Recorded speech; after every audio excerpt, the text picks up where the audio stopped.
Bienvenida al ciclo de conferencias del RR Programa Abierto 2020 Online. María Langarita es arquitecta por la Escuela de Arquitectura de la Universidad de Navarra y doctora de Arquitectura por la Escuela Técnica Superior de Arquitectura de Madrid, donde actualmente es profesora de proyectos. Es una referente de la nueva generación de arquitectos españoles gracias a su prolífero e innovador trabajo junto a Víctor Navarro, con el que funda en 2005 la Oficina de Arquitectura Langarita Navarro con sede en Madrid. Según sus propias palabras, dirigen equipos de trabajo impulsados por la innovación, la eficiencia y la imaginación. Ayudan a conectar deseos y conocimiento, recursos y técnica, expectativas y experiencia. Esta actitud nace de las condiciones de trabajo a las que se enfrenta su generación nada más egresados de la carrera, en muchas ocasiones instalados en una nueva precariedad de medios económicos y materiales. De ahí derivan una diversidad de campos de actuación: enseñanza, proyecto, restauración, reciclaje y patrimonio. Entre sus obras destacan instalaciones efímeras como la Red Bull Music Academy, que les valió la mención especial de arquitecto emergente del Premio de Arquitectura Contemporánea de la Unión Europea, Mies van der Rohe 2013, y el Media Lab Prado, realizado en Madrid, consistente en la adaptación de la serrería belga para sede de un laboratorio ciudadano de producción, investigación y difusión de proyectos culturales, reconocida entre otros con el premio de la 12 Bienal Española de Arquitectura y Urbanismo. Su trabajo ha sido seleccionado en diversas muestras dentro y fuera de España, entre ellas la Bienal de Arquitectura de Venecia en 2014 y 2008 o el Royal Institute of British Architects en 2013. Su obra forma parte de la colección permanente del Centre Pompidou. La conferencia de María Langarita va precedida por la obra de videoarte El bosque hueco de Lucía Loren, del creador audiovisual y teatral Juanma Valentín, sobre las intervenciones de la artista Lucía Loren, sobre las relaciones de intercambio del ser humano con el entorno y el paisaje que se conforma. La selección de esta obra dentro del ciclo Materia Bosque 2, por su comisario Eduardo Bonito, busca relacionar sensibilidades comunes relacionadas con la sostenibilidad, la autosuficiencia, la adaptabilidad, la eficiencia y la imaginación, con el convencimiento de que la expresión de su arte es un desarrollo de la visión de su generación, que más allá de las condiciones económicas del tiempo en el cual les tocó actuar, necesita expresar su visión única de las cosas. Y os paso ahora con María Langarita y su conferencia. Muchas gracias. Muchas gracias, Andrea.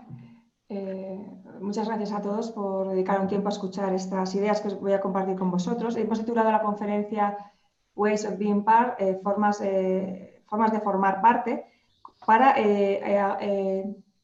resumir de alguna manera la línea argumental con la que ordenamos el trabajo que hemos estado haciendo en los últimos años. Los arquitectos operamos sobre el mundo material, ¿no? sobre el medio material del mundo, entre otros agentes, intervenimos o transformamos, gestionamos y especulamos en sus ideas, ¿no? El mundo cambia, el mundo evoluciona, pero en realidad operamos sobre las imágenes del mundo que tenemos y compartimos como sociedad. A lo largo de la historia, artistas, los pensadores, artistas, arquitectos, arrojan imágenes nuevas que describen el mundo de determinadas maneras, y sobre estas descripciones en general como sociedad intervenimos, ¿no? Nos encanta esta imagen de Alexander von Humboldt, que incluyó en su atlas a mediados del siglo XIX, que es un corte ideal, ¿no?, de la corteza terrestre. Nos sorprende, nos interesa saber que esta imagen surge, ¿no?, es arrojada a la cultura al mismo tiempo que en las ciudades industriales, con el cambio del paradigma económico, empiezan a crecer y empiezan a convertirse en las ciudades que ahora habitamos, ¿no?, prácticamente. En este desplazamiento de las sociedades productivas del campo a la ciudad, de la agricultura a la industrialización como como fuerza jerárquicamente superior en la producción de bienes en el mundo, aparecen estos desplazamientos de las personas, ¿no? Las personas se desplazan de un lugar a otro y en este desplazamiento producen unas arquitecturas. En buena medida estas arquitecturas se centraron en el aislamiento, en construir unos recintos separados de otros recintos que eran adyacentes para seguir produciendo la experiencia de estar más o menos solo, con más o menos presencia de los fenómenos naturales mediados por la arquitectura, ¿no? Entre la persona que habita el espacio y los efectos y los acontecimientos que hay fuera. Con la acumulación de personas en la ciudad, con el crecimiento de las ciudades, con el crecimiento de su densidad, esta necesidad de aislamiento incorpora tecnología, ¿no? Incorpora tecnologías de aislamiento que ya no nos aíslan de los ruidos o de las otras personas, nos protegen nuestros bienes de la sociedad, sino que también nos empiezan a proteger térmicamente y empiezan a generar unos recintos aislados térmicamente y hidrotérmicamente de las condiciones del entorno. Conforme este aislamiento no viene a dar servicio a unos espacios abstractos, ¿no? Estables, sino que estos espacios en realidad están diseñados para ser habitados por personas y las personas, como seres metabólicamente activos, transforman el espacio con su actividad de la vida, ¿no? Calientan el espacio, intoxican el aire, ¿no? Aparece esta idea de, frente a una solución que producía unas cápsulas cerradas, unos submarinos adosados que permitían a los humanos seguir viviendo más o menos con la ilusión de estar separados pero muy juntos, aparece esta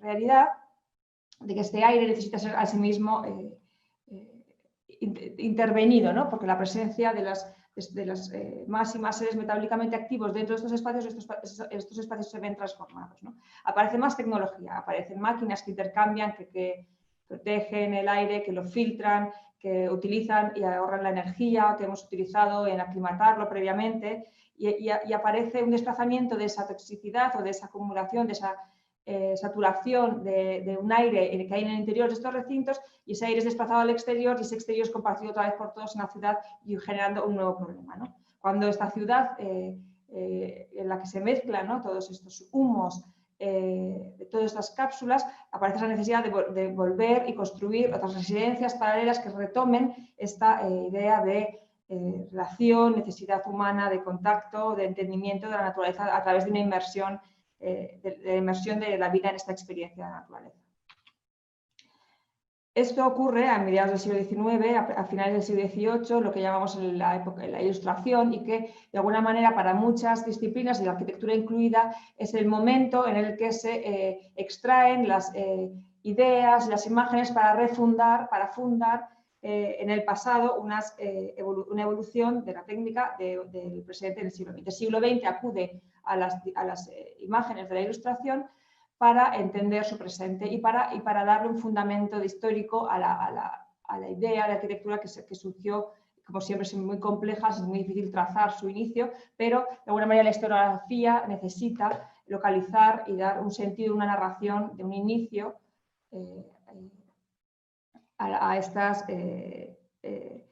hechos, ¿no? O sea, esta colección de hechos arquitectónicos del siglo XX. De la Ilustración se selecciona fundamentalmente varias historias de arquitectura, seleccionan algunos objetos producidos por algunos arquitectos de los que destacan su abstracción, ¿no? La abstracción de la arquitectura, la limpieza de la construcción, el abaratamiento de la construcción del siglo XX encuentra su fundamento en unos dibujos de unas arquitecturas utópicas que son descritas a partir de su ausencia y desprendimiento de determinado tipo de decoración y determinado tipo de metáforas que son sustituidas por otras, ¿no? De la metáfora de la naturaleza que se imprime en los órdenes clásicos aparece la metáfora de la máquina que da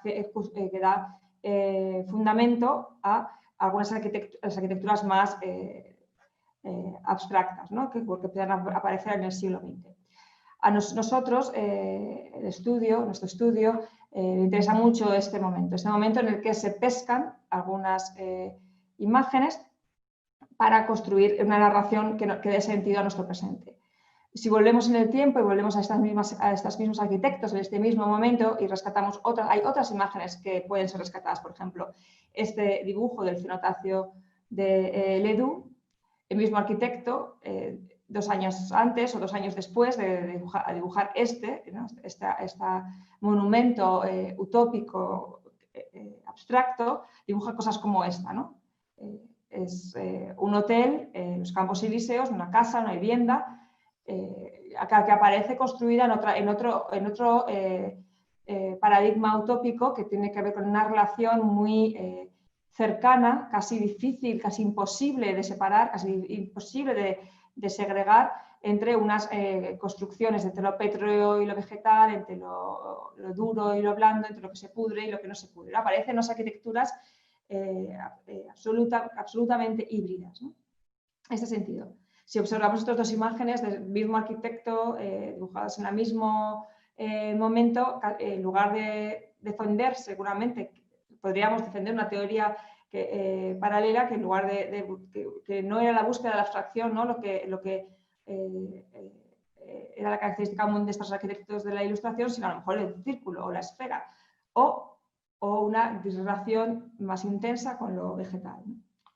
Buscando en el archivo, en esta misma época, pues tenemos esta colección de arquitectos, este sería Delequé, aparecen multitud de secciones, multitud de dibujos de construcción, de arquitectura, en la que se representa al mismo nivel, con la misma intensidad, las partes pétreas, la sección de la piedra y los movimientos de los humos, de los aires, de las corrientes termodinámicas que aparecen en el interior del edificio. Se representa con la misma precisión una columna y un aparejo de piedra, de mampostería, que una cortina y el drapeado de una tela que construye el espacio y equipa materialmente el espacio para aquella función que esté diseñada, ¿no?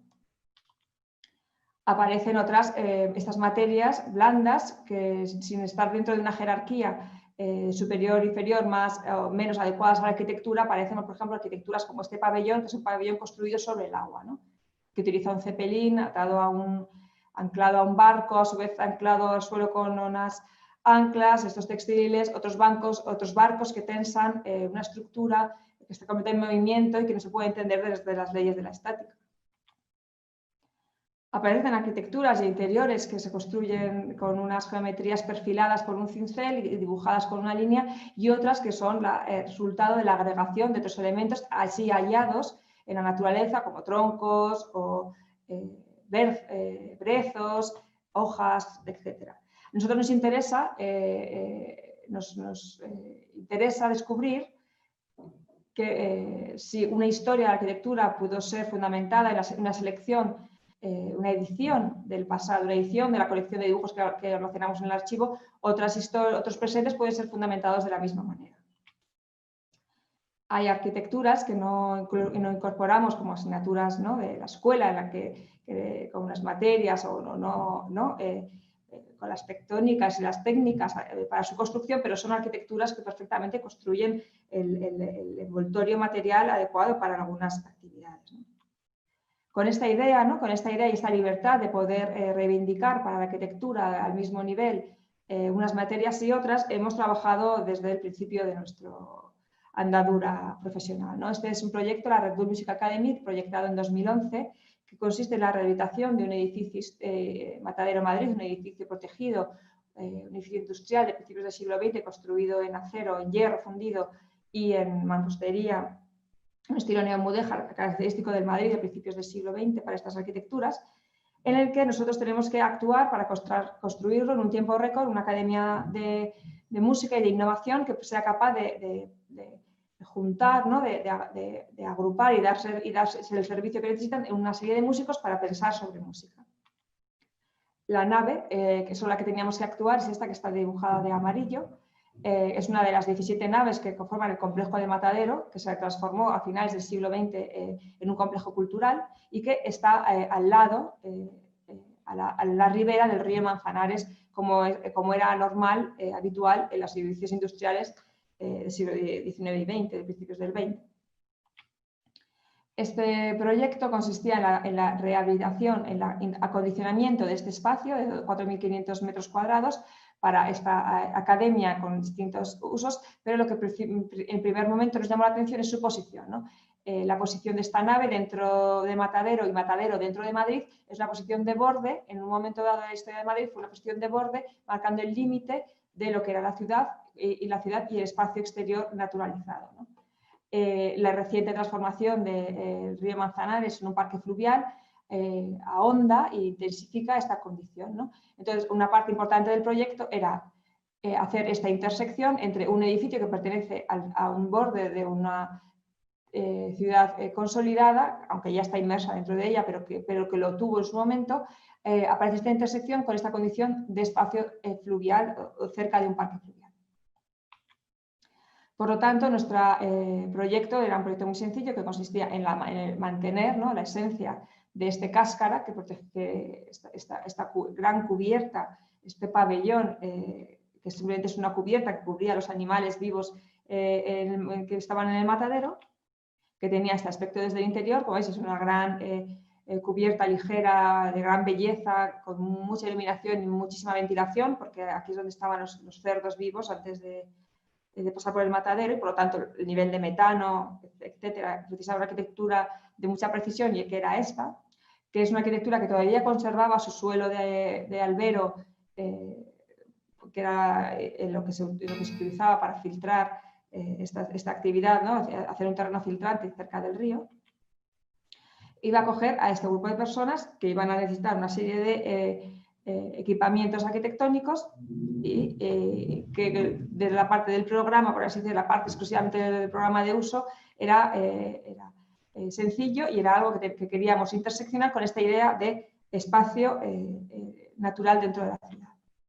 Por lo tanto, nosotros llegamos a esta conclusión desde el primer momento, en que la Red Bull Music Academy en Matadero, Madrid, no podía ser un edificio, sino que tenía que ser una ciudad, y que esa ciudad tenía que ser una ciudad verde. Este es el resultado de la obra, en la que aparece un entendimiento del espacio como un espacio que está climáticamente alterado por esta cobertura en la que impide que el agua llegue, pero que permite que el aire y la humedad lo atraviese. Aparece una colección de pabellones tecnificados, cada uno para un uso concreto, todos reunidos alrededor de un jardín. Este es el esquema axonométrico de la implantación del programa en el contenedor. Tenemos unos pequeños pabellones que servían lo mismo para las labores de oficina como para los espacios de trabajo individual o de pequeños grupos de estos músicos. Unos espacios, el lunch y el lecture, que eran unos espacios que iban a ser los encargados de reunir a estas personas, ya sea para divertirse, comer o para recibir una lección magistral, y un espacio altamente tecnificado que era un estudio de grabación profesional, que se ubicaba aquí en la entrada. Aquí vemos en la sección, aparece este jardín que tiene muchas funciones. Por un lado es el aglutinador, ¿no?, social de este espacio, es la arquitectura que hay fuera de estos pabellones, en la que ocurren otros usos, pues charlas, fumar un pitillo, improvisaciones de música, pero también es un climatizador analógico que permite recuperar parte de la humedad que está en el subsuelo de esta nave por su posición cercana al río, y transformarlo en un enfriamiento adiabático del espacio que permita bajar grados de temperatura en el verano madrileño, ¿no? Aquí vemos la sección en la que aparecen los edificios de Matadero, aparece esta cáscara protegida, ¿no?, como un cobertizo abierto al aire, en el que aparece esta colección de objetos que se relacionan a través del subsuelo con esta condición higrotérmica específica de la parte fluvial. Para nosotros fue tan importante la construcción de las piezas como el entendimiento de este suelo, de sus funcionamientos y su responsabilidad dentro del funcionamiento global de la Academy. Los pabellones individuales tienen una construcción muy sencilla de balloon frame, aislado térmicamente y aislado acústicamente a través de unos panelados de yeso y de madera contrachapada, y además este aislamiento acústico se producía por la geometría, en el que, al no disponer de paredes paralelas entre un pabellón y otro y hacerlos como unidades independientes, separadas, y usar el aire que hay entre los dos, aumentábamos, sin aumentar el precio de la construcción, aumentábamos el aislamiento acústico entre las piezas. Por eso, por este mismo motivo, las instalaciones, todos los cables de electricidad, las máquinas de aire acondicionado individuales, etcétera, discurren por el exterior y penetran este envolvente continua en la mínima cantidad, ¿no? Solamente el cable o solamente el conducto mínimamente necesario para introducir o sacar el aire. Este es el interior de una de ellas. Como veis, tiene ventanas en una posición convencional, pero también tiene ventanas en el techo porque dentro de este cobertizo, que es la nave de matadero, la luz entra fundamentalmente por el techo. El espacio social común es una construcción mixta entre una estructura de muro de gravedad a base del mampuesto de sacos de arena y unas estructuras colgadas de falso techo de cartón yeso convencional, pero con unas geometrías específicas que aumentan la superficie absorbente del espacio para mejorar la acústica, y esa superficie absorbente en el interior se acaba con unos toldos, típico toldo de sombreo, que nos permite mejorar mucho la acústica de ese espacio. Eso es una escuela de música, pero no es una escuela de música de cámara, era una academia, era un centro de creación de música, sobre todo de música electrónica y música amplificada, y por lo tanto necesita unas superficies de absorción enormes. Aquí a la derecha vemos el último espacio, que utiliza la misma técnica del mampuesto de sacos de arena para producir un recinto con un cerramiento de una masa enorme, casi llegamos a conseguir los 1.200 kilos metro cuadrado de masa por metro cuadrado de cerramiento, que nos permitía aislar el sonido del interior al exterior, permitiendo que sonidos extremadamente graves, como los sonidos de los bass usados en la música electrónica, queden contenidos dentro de este recinto. El cuarto elemento arquitectónico, ¿no? Este suelo con este jardín que producía este acondicionamiento climático y este entendimiento de ciudad verde de este conjunto, es una parte de la arquitectura que sigue evolucionando independientemente de que el edificio siga abierto o no, ¿no? Estas son imágenes tomadas 5 años después, donde vemos que puede no haber actividad musical, pero sigue habiendo actividad de arquitectura y sigue habiendo habitantes, ¿no? En este caso, cantidad de animales que viven en esta nave ahora, ¿no? De este tipo de proyectos también extraemos otra información, es que no nos comportamos igual en un espacio que en otro, no nos comportamos igual como sociedad, no encontramos las mismas posibilidades de lo real, o sea, nuestra creatividad como individuos y como grupo se ve alterada por la forma y las materias de la arquitectura que nos rodea. Nuestras arquitecturas, esta es una pintura del Columpio de Fragonard que representa uno de los jardines de los Petit Hôtel de la Rue de Gauche del Sena de la Ilustración. Son arquitecturas, son jardines, son arquitecturas construidas con elementos vegetales que producían, ¿no? Que animaban a unas determinadas investigaciones y comportamientos sociales que permitía innovar de alguna manera.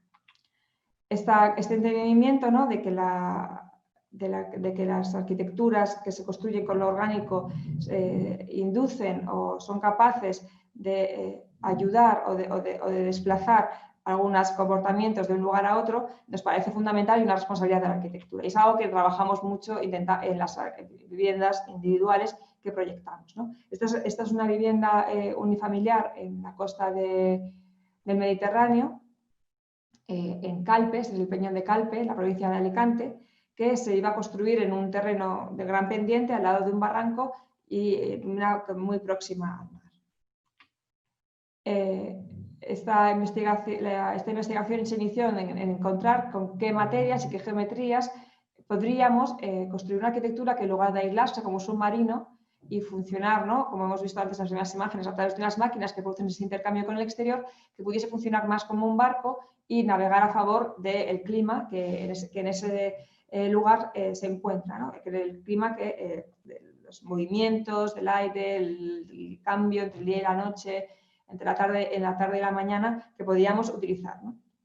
De esta manera ocurrió este proyecto, que es una cubierta muy gruesa de hormigón pétrea con unas geometrías que permiten mayores alturas, cumpliendo la normativa, ¿no?, de edificabilidad, mayores alturas para desplazar el aire caliente a las partes más altas, bajo la cual aparece una cesta, casi una urdimbre, de mallas metálicas y celosías y carpinterías de vidrio que se abren y se ocultan, permitiendo esta idea de que una casa en este lugar, en determinadas épocas del año, mucho más de la mitad de los 12 meses que tiene un año, puede funcionar como una vida prácticamente cubierto, pero al aire libre.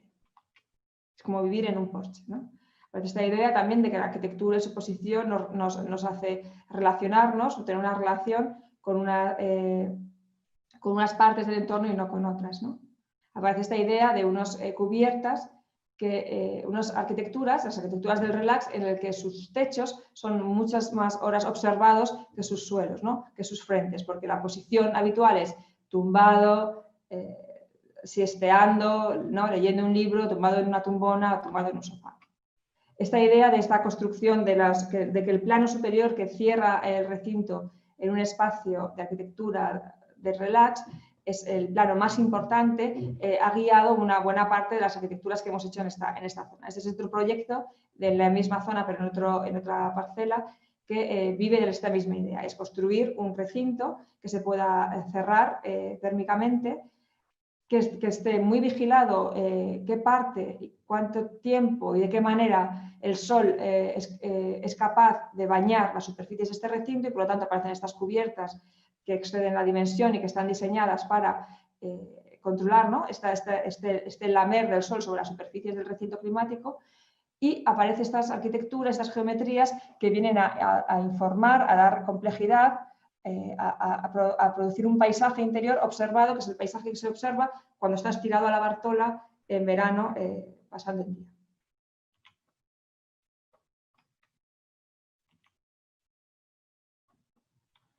Estas arquitecturas de la vivienda de familia o la vivienda individual que se insertan en un territorio más o menos natural, aunque urbanizado, como es la costa del Mediterráneo, extremadamente urbanizado, pero que tiene unas posibilidades, pues la presencia del mar y esos vientos de inmersión en el contexto global del planeta más fuerte, intentamos también llevarlos a la ciudad. Esto es una vivienda en el extrarradio de Madrid, un espacio que tiene los mismos regímenes de calor asfixiante de verano, ¿no?, y de frío en invierno que el centro de la ciudad, pero que busca de alguna manera algunas experiencias que expandan la vida utilitaria de un piso con otros paisajes u otros espacios arquitectónicos.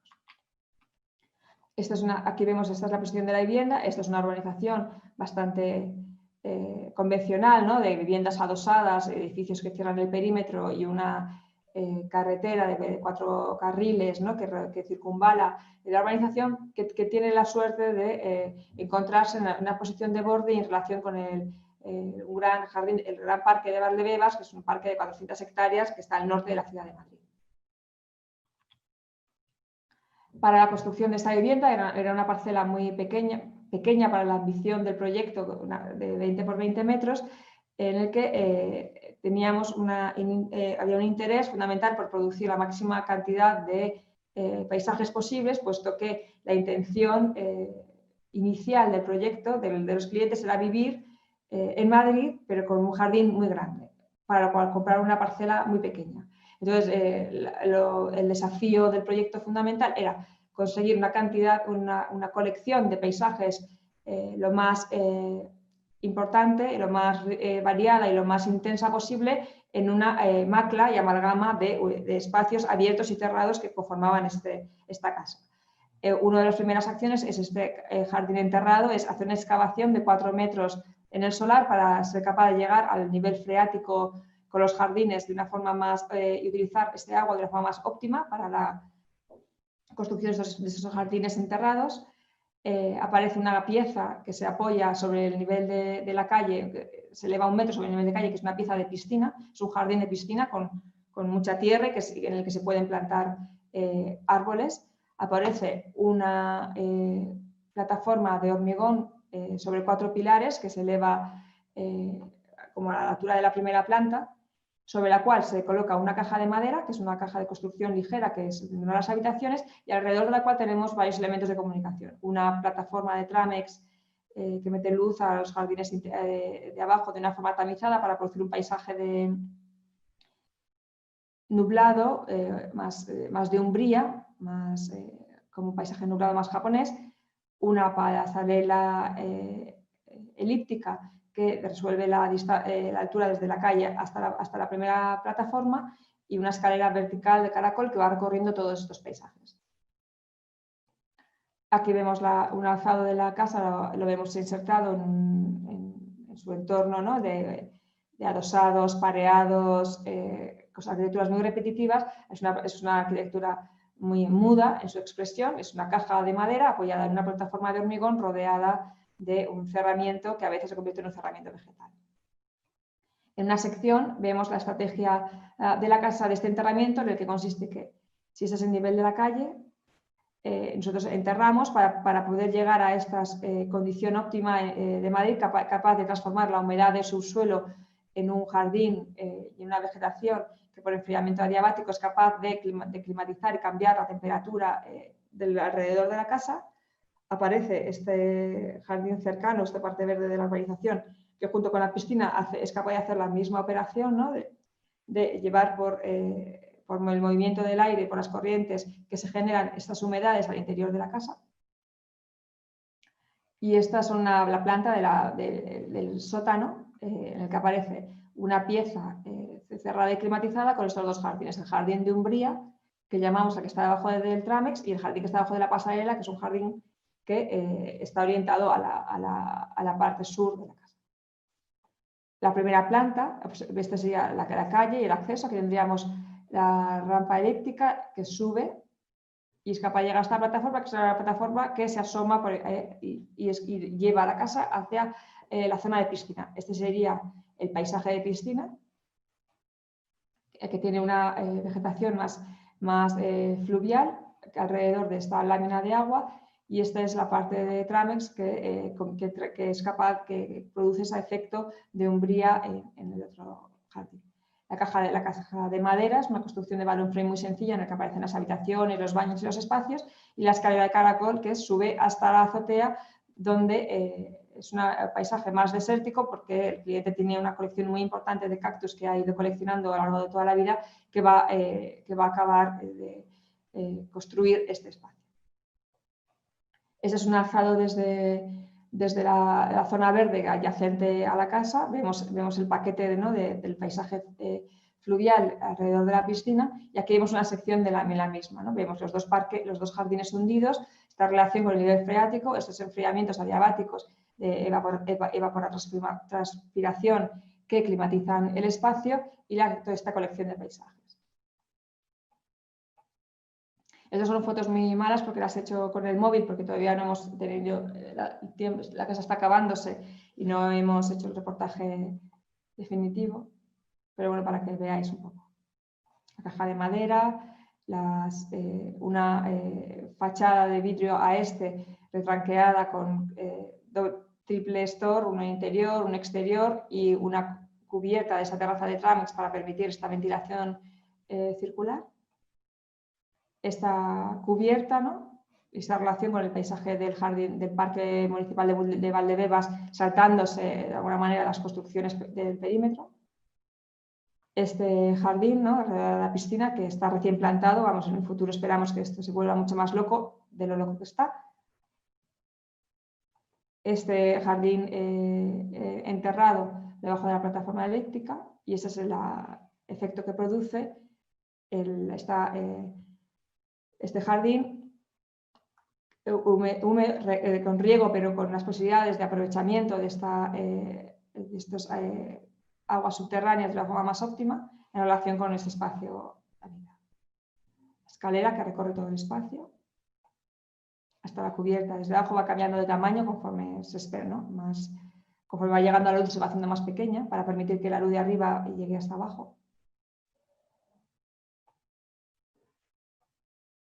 Esta es otra vivienda, esta es una reforma de una vivienda en un pueblo de Alicante que consistía en aquí vemos, esta es la parte de la vivienda existente de la que añadimos esta L para construir este patio, que tiene los mismos esta tecnología de ventilación desde la fachada separada, de las pasarelas de Tramex para la ventilación y que incorpora dentro de la pieza un patio que funciona como un climatizador de invierno, de tal manera que es capaz de meter el calor y capturar calor para todos estos espacios, e introducirlo en el centro del espacio habitado y que se cubre en verano como un patio cubierto. Estas también fotos de obra, sería desde el espacio de arriba a este patio climatizador hacia abajo a la fachada separada, y esta es una de las partes de esta L que añadimos, que pegamos a la casa existente para producir este patio. Este patio forma parte de una secuencia de patios completamente informales del interior de las manzanas de un pueblo de 2.000 habitantes y en el que juega, ¿no? y se regala también de una forma muy abierta al resto de los espacios, aunque no forma parte de la unidad de la vivienda. Aquí lo vemos, esta vivienda acabaría aquí, pero funciona socialmente este patio a base de esta agregación y este compartir de estos espacios que se van sumando. Por eso era muy importante la construcción y la materialidad de este espacio, porque en realidad es la fachada con la que se convive en realidad con los vecinos de una forma más íntima, más tierna. Aquí vemos la sección, vemos la parte de la vivienda que existía. Nosotros hicimos este arco para evitar poner un pilar en el centro y poder rescatar este espacio como un gran espacio, el espacio del ático, que allí se llama la Cambra. Y aparece la secuencia de espacios en diagonal del patio hacia este espacio. Aquí vemos el patio que hemos introducido en el centro y aparece la fachada térmicamente cerrada y separado 1 metro, 1,20 m, la fachada de oscurecimiento. Tanto esta pasarela como la pasarela de arriba son pasarelas de Tramex que permiten que el aire circule a gran velocidad y aumente su velocidad, creando una sensación de corriente incluso en los meses de verano cuando no hay corriente. También otra vez son fotos de móvil hechas ahí en la obra sin ninguna pretensión artística, pero bueno, sirve para explicar ¿no? este funcionamiento de ese espacio, de esta gran máquina de climatización que consiste y que se puede instalar en una vivienda cuando tenemos espacio suficiente, ¿no? pero que funciona de forma analógica y que climatiza la vivienda. Y que se maneja fácil, ¿no? Cualquiera puede subir y bajar las persianas y aumentar estas velocidades. Esta es la primera escalera que va subiendo a este escalonamiento de espacios. Aquí la vemos, aquí aparece la cámara, la escalera que baja y aquí a la izquierda tendríamos el patio. Esa es la parte de abajo de porche, ¿no? que se comparte con todos los secuencia de patios interiores de esas casas que conviven. Y ese es el espacio de arriba, es un espacio de gran dimensión indeterminado que permite que otras cosas ¿no? puedan ocurrir. Estas experiencias de viviendas y rehabilitación de viviendas en el medio rural que resultan muy excitantes porque tienen espacio, disponen de espacio y de posibilidades de intervenir para la arquitectura, es algo que también nos interesa mucho buscar y que nos resulta muy frustrante no encontrar en el medio urbano, ¿no? que por sus arquitecturas y por sus economías produce reservas de espacio que suelen ser muy limitadas y que se evitan forjados cada 3 metros, en los que es con la luz y las fachadas muy lejanas, con muy poca cantidad de ratio de fachada por metro cuadrado de espacio interior, que son muy frustrantes. En las ciudades tenemos los áticos, en las partes altas, las últimas construcciones en la última planta de los edificios, en los que sí es posible encontrar estas espacialidades, ¿no? Esto es una reforma de un ático en la calle Hermosilla en Madrid, en las que aparecían estas cubiertas y esta posibilidad de aprovechamiento del espacio debajo de la cubierta y esta relación con los remates ornamentales de los edificios que realmente permiten introducir algunas de estas lógicas, algunos de estos comportamientos y algunas de estas experiencias ampliadas del habitar que superan, ¿no? lo que es meramente almacenaje, cocinar, higiene y dormir, y amplían la vida, ¿no? Eso nos parecía muy importante buscar en la ciudad. Nos parece muy importante cuando lo encontramos en la ciudad. Esta es una reforma muy sencilla que era de un edificio de los años 20 que se mantuvo prácticamente todo y todo lo que se incorporó va a sumar la experiencia de este espacio con estas materias, ¿no?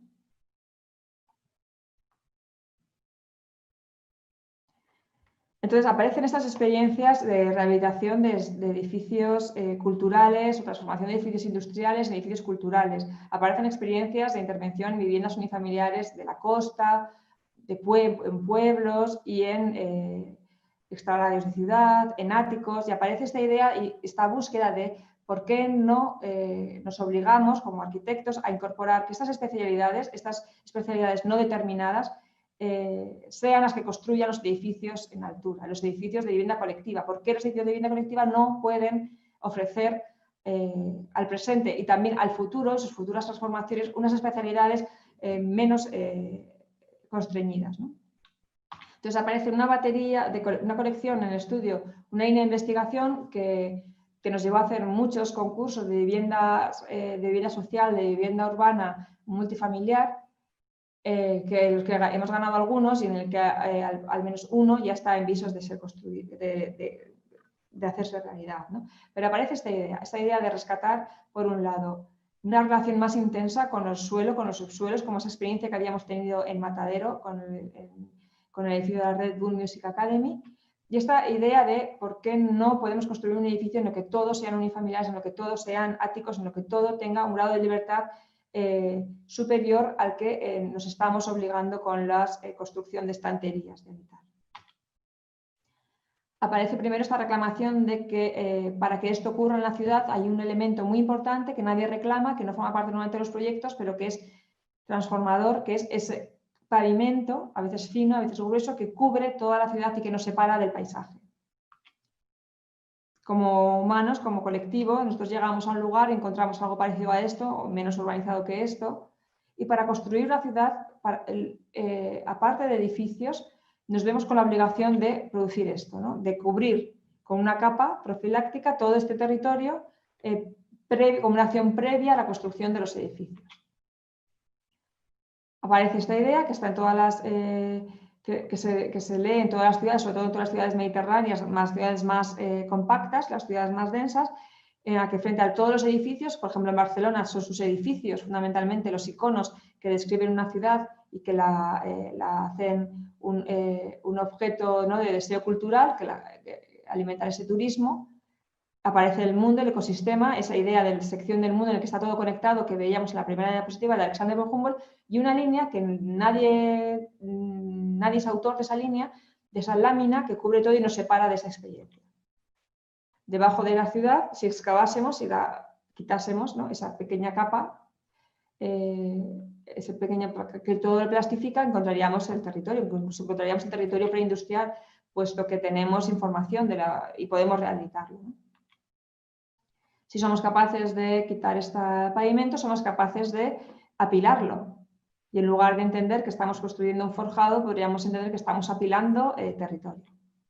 Porque sobre el territorio nos comportamos, nuestro comportamiento como constructores, nuestro comportamiento como huéspedes, nuestro comportamiento como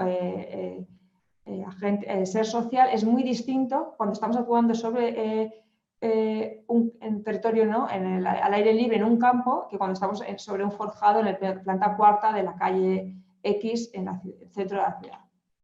Aparece esta idea de que frente a la forma convencional en que construimos los edificios, que están hechos a bases de capas, que cada capa tiene una durabilidad concreta y que unas se ven afectadas por otra por su posición, podríamos liberar esta jerarquía y construir un edificio que tiene dos capas, tiene una estructura portante de gran capacidad portante y que no tiene una especificidad espacial asignada a un uso, por ejemplo, al uso de vivienda, y otra serie de materias que se insertan en esta gran estructura soporte, que tienen otra velocidad de cambio diferente y que por lo tanto permiten una intervención a lo largo del tiempo mayor y más creativa. Para la construcción de una ciudad adaptable en esta manera es necesario construir estas plataformas que ya no serían forjados, serían apilación de solares que van equipados con instalaciones de la misma forma que nosotros distribuimos las instalaciones por los servicios urbanos, ¿no? Debajo de las aceras, debajo de las calles, y que permiten construir 1, 2 y 3 plantas sobre ellos para construir este edificio en ciudad. Con esta idea ganamos un concurso en Barcelona que al final no se va a construir, pero que nos permitió pensar y clarificar esta traslación de esas experiencias en el edificio cultural y los edificios unifamiliares al edificio multifamiliar, y que hemos desarrollado para unas otras, todo el resto, y hemos ampliado y hemos ensayado en otros tipos de ejercicios. Hay una parte fundamental de estos edificios de viviendas, de vivienda colectiva, que tiene que ver en cómo se inserta estos edificios en la ciudad. Nosotros nos encontramos esto sería un dibujo en sección en el que vemos una estratigrafía del territorio, aparece el medio freático, aparece una corteza vegetal con sus arbolados de distintos portes. Y cuando nos enfrentamos a esto y construimos ciudad, como hemos dicho antes, primero aparece una línea muy gruesa que lo plastifica, enterramos y construimos unos depósitos enterrados, una construcción extremadamente cara y costosa para guardar los vehículos, que nos vemos obligados a sacar y meter un aire para que sea apto para el uso humano, que también son muy costosos y que exigen gran cantidad de energía, y sobre esto construimos unos edificios 1, 2, 3, 4, 5 plantas iguales, lo que la normativa nos permita. Frente a esta idea aparece esta otra visión. Si nosotros tenemos que construir estos parking, construyamos estos parking de tal forma que su espacio sea reversible y que dentro de 50 años, en un escenario tendencial muy posible en el que no haya vehículo privado, esos espacios pueden ser utilizados para otras actividades. Por lo tanto, no estamos enterrando espacios, sino que al construir un aparcamiento hoy, estamos en realidad construyendo una reserva de espacio público para el futuro.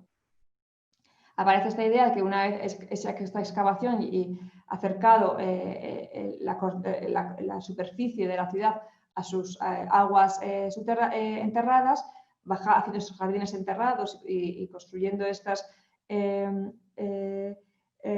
posición relativa entre el jardín y los aparcamientos, nosotros mejoramos el uso, el aprovechamiento de estas aguas y las aguas de lluvia para el acondicionamiento climático de la ciudad y de los edificios. Esta es la sección del edificio Manzana Verde, que es un concurso que ganamos en Málaga para construir ciudad mediterránea en clave sostenible, pero con un fundamento en el funcionamiento concreto del clima mediterráneo, en el que aparece esta idea del jardín enterrado en relación con los espacios de aparcamiento entendidos como reserva de espacio público en el futuro. Aparece esta idea de la construcción de unos grandes forjados y pilares que son asimismo en conjunto son autosuficientes en cuanto a sismos, resistencia portante, y sobre los cuales construimos con unas construcciones más ligeras, ahora mismo edificios, paquetes de vivienda según una normativa, pues, forjados cada 3 plantas, pero que nos permiten en un futuro utilizar un paquete, ¿no? Por ejemplo, el paquete contenido entre 2 de estas plataformas, demoler esas estructuras ligeras y construir espacios de 4 o 9 metros de altura libre si este parte del edificio, en lugar de ser un edificio de viviendas, lo convertimos en un colegio, en un gimnasio o en un teatro. Y esa sería una imagen del proyecto que hemos entregado de este concurso, ¿no? Aparecen los forjados, aparecen estos equipamientos de circulaciones que permiten evacuar el edificio, aparecen unos jardines en los extremos que son también reserva de espacio para la inserción de futuras escaleras que permitan transformar, por ejemplo, de la planta 9 a la 12, todo este paquete en otro uso y con la necesidad de una evacuación independiente. Aparece una fachada muy gruesa, que son las pasarelas de distribución y pasarelas de uso privado, que son estas fachadas vegetales, y esta relación con los jardines hundidos en el perímetro. Aquí se ven más claramente las plataformas, las arquitecturas ligeras, la arquitectura de vidrio, que es una doble arquitectura de vidrio y doble fachada que se retrasa en verano, ¿no? En un clima como el de Málaga nos permite alejarnos 2 metros de la fachada y por lo tanto que el sol no lama la superficie del vidrio, pero también nos permite cerrar con vidrio, con una segunda capa de vidrio a nivel de fachada, y en invierno capturar y almacenar para la casa todo el calor de radiación que somos capaces de recibir durante el día.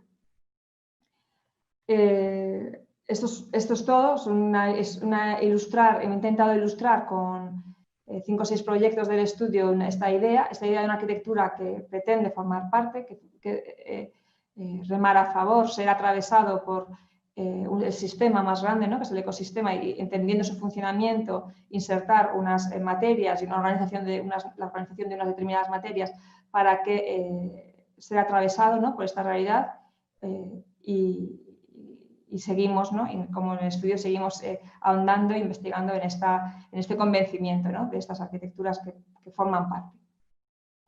Y eso es todo.